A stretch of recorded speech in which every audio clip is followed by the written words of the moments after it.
வணக்கம் சார். திரு சீனிவாசன், தமிழக வெற்றி கழகம் இலக்கை எட்டுமா? எண்ணிக்கையிலும் சரி, அவர்கள் வைத்திருக்கிற குறிக்கோள் கொள்கையிலும் சரி. நியூஸ் 7 நெறியாளர் உள்ளிட்ட கேள்வி நேரம் அவைக்கு பணிவான வணக்கம். அதாவது 15 மணி நேரத்துல 22 லட்சம் இன்னைக்கு உறுப்பினர்கள் சேர்ந்திருக்கிறாங்க. கூகுளே தடுமாறுற அளவுக்கு இன்றைக்கு உறுப்பினர்கள் சேர்ந்திருக்கிறாங்கன்னு செய்திகள் வந்துகிட்டு இருக்குது.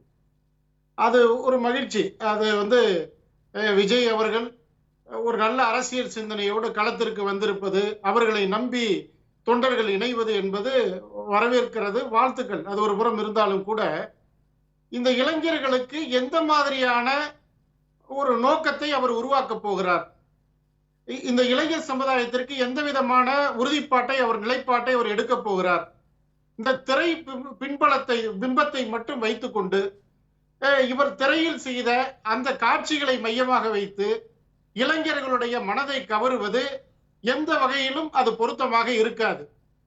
நீங்க அதிமுக 2 கோடிக்கு மேல உறுப்பினர்கள் இருக்கிறாங்களா அப்படின்ற ஒரு ஐயப்பாடே இங்க அவசியம் இல்லை. காரணம் என்னன்னு கேட்டீங்கன்னா, திரைத்துறைக்கு வருவதற்கு முன்னாலே மக்கள் திலகம், பொன்மனச்செம்மல், புரட்சி தலைவர் எம்ஜிஆர் அவர்கள், அதாவது 20 ஆண்டு காலம் காந்திய சிந்தனையை உள்வாங்கியவர். கதரை உடுத்தி கொண்டு, ருத்ராட்ச கொட்டை போட்டுக்கொண்டு கதர் பக்தி என்ற நாடகத்தை தெருவாக நடத்தி காங்கிரஸ்ல இருந்திருக்கார், திமுகவுல பொருளாளர் வரை இருந்திருக்கிறார், சட்டப்பேரவை தேர்தல்களை சந்தித்திருக்கிறார், முக்கிய பொறுப்புகள் இருந்திருக்கார். அதுல மாற்று கருத்து இல்ல. ஆனா அன்றைய காலகட்டம் வேறு, இன்றைய காலகட்டம் என்பது வேறு இல்ல. அததான் சொல்ல வரேன்.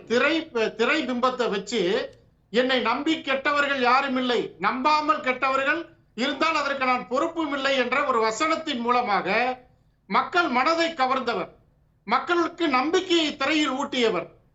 அம்மா மீது பாசமாக இருப்பது, சகோதரர்களுக்கு நண்பர்களுக்கு உதவுவது, விளிம்பு நிலை மக்களை அவர்கள் மீது திணிக்கப்படுகிற அநீதியை எதிர்ப்பது, இது மாதிரி திரைத்துறையில இருந்தாலும் கூட அரசியல் துறையில் அப்படியே அவர் அரசியலை கொண்டு செலுத்தினார். அதனால்தான் அவர் இருந்த சூழ்நிலை வரை முடிசூடிய மன்னனாக லட்சக்கணக்கான தொண்டர்கள் எம்ஜிஆரை நம்பி சேர்ந்தார்கள். அதற்கு பிறகு புரட்சி தலைவி அம்மா அவர்களை கோடிக்கணக்காக உயர்த்தினார்கள். இன்றைக்கு எந்தவித திரை பின்பலமும் இல்லாத ஒரு சாதாரண விவசாய குடும்பத்தைச் சேர்ந்த கழக பொதுச் செயலாளர் அண்ணன் எடப்பாடியார் அவர்கள் 2 கோடிக்கு மேலாக உறுப்பினர்களை வடிவமைத்திருக்கிறார்கள். இது அதிமுக. இதுல ஐயப்பாடே தேவையில்லை. ஆனா இப்ப விஜய் அவர்கள் திரை பிம்பத்தை மட்டும் வைத்துக் கொண்டு இந்த நாட்டிற்கு என்ன நிலைப்பாட்டை அவர் எடுத்து சொல்லுகிறார், இளைஞர்களுக்கு என்ன செய்ய போகிறார், இதெல்லாம் ஒரு டன்கணக்கான கேள்வி இல்ல. கடந்த மாதமே திரு சீனிவாசன், உங்கள் கவனத்திற்கு, கடந்த மாதமே ஒரு 3 பக்க முதல் அறிக்கை வெளியிட்டார். அதுல இதுதான் கொள்கை என்பது ஒரு முன்னோட்டத்தை காட்டிவிட்டார். ஒரு உறுதிமொழி எடுத்திருக்காங்க. அந்த உறுதிமொழியில குறிப்பிட்டிருக்காங்க, இந்த உறுதிமொழியை படித்து பாருங்கள், பிடித்திருந்தால் கட்சியில சேருங்க அப்படிங்கிறதே திரு விஜய் சொல்லியிருக்காரு.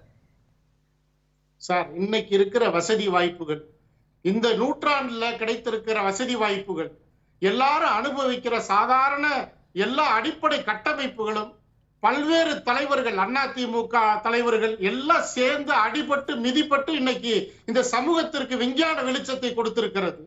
ஒரு சினிமா என்ற ஒரு பிம்பத்தை மட்டும் வைத்துக் கொண்டு ஒரு நல்ல தலைவராக உருவாவது என்பது தமிழ்நாட்டிற்கு ஏற்றது இல்லை.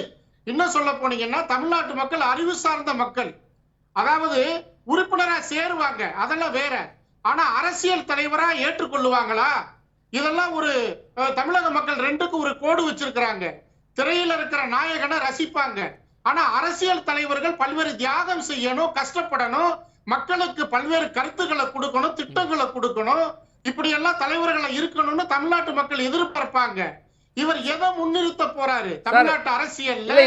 இன்னொரு கேள்வி, கோடம்பாக்கத்திலிருந்து கோட்டையை நோக்கிய பயணம் என்பது திராவிட கட்சிகளுக்கு மட்டும்தானா? ஒரு புதிய கட்சி, புதிய தலைவர் வரக்கூடாதா? புதிய முதலமைச்சர் கோடம்பாக்கத்திலிருந்து வரக்கூடாதா? இல்ல, அதாவது திரையில் இருந்து தரைக்கு தலைவனை தேடிய காலமெல்லாம் மலையேறி போச்சு. எல்லாரும் எம்ஜிஆர் ஆகிட முடியாது, எம்ஜிஆருக்கு இணையாக ஒப்பிட யாராலும் முடியாது.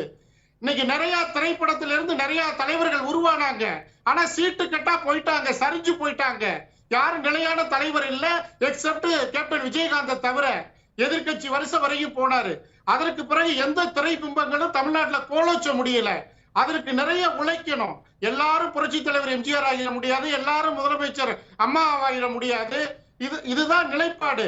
அதனால ஒரு தலைவர் உருவாகிறது மக்களுடைய மனசுல இடம் பிடிக்கணும். சாதாரணமா ரசிகர்கள் இன்னைக்கு ஆர்வத்தோட சேர்றாங்க. ஆனா சேர்ந்ததுக்கு பிறகு அதை அரசியல் வடிவம் எப்படி கொடுக்க போறாரு, விஜய் மேல் வைத்திருக்கிற அந்த கொள்கை திட்டங்களை எப்படி பிரகடனப்படுத்த போறாரு, இதெல்லாம் கேள்விகள் தான். தமிழ்நாட்டு மக்களுக்கு நடைமுறையில் அவர் என்ன செய்ய போகிறார் என்பதை வைத்துதான்